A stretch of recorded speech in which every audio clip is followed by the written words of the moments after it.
Ribble Packaging are, and we've always been a producer of cardboard or corrugated sheet board packaging for about 80 years now.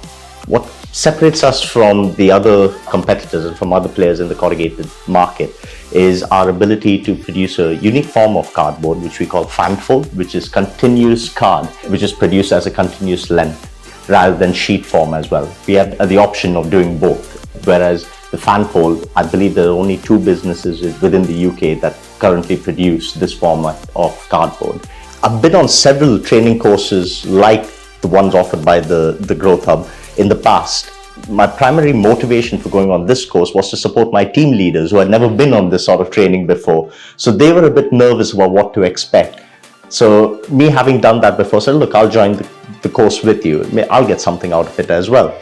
And lo and behold, so I did. But it was mainly to support them and sort of work with them to see how we could apply the learnings from the course to our day-to-day roles over here. And that's exactly what happened. This is what I need to be spending my time on. This is where we need to be going in the future. But I still was stuck in with the day-to-day. So the next logical step, rather than taking other people's monkeys, I started giving them the autonomy to carry out their own decision-making processes. So they'd run their ideas by me. So what this has done is it's helped build our relationship from a production manager team leader point of view. I'd like to think that it shows them that I do trust them in their decision making, but I'm always there for assistance, for guidance whenever it needs be. And it's paid massive dividends by moving to this approach, if you will.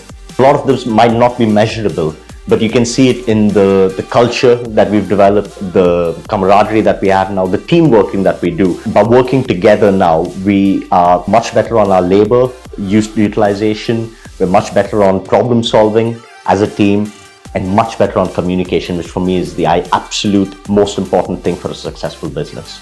The Business Growth Hub course was fantastic simply because it gives you the opportunity to not only look at your business, but look at other people from various other businesses as well. The one thing that became abundantly clear and was commented on by my team leader who I attended the course with as well was, Mark, we all have the same problems no matter what our business is. And it's all around engagement, communication, how to get the most out of your team members. It was great to sort of look at what other people are doing in other businesses, good practices, bad practices, what works, what doesn't work, and see where if that can be applicable to our business. Communication was one of the key things that we picked up from the Business Growth Hub courses. We looked at how we communicate to our shop floor employees, and as a result of that, we've started to develop a range of KPIs that we visually display on the shop floor by the canteen, so everybody gets a chance to see how they're performing. It gives the operators an idea of what a good day is, what a bad day is, and sort of puts some context to it.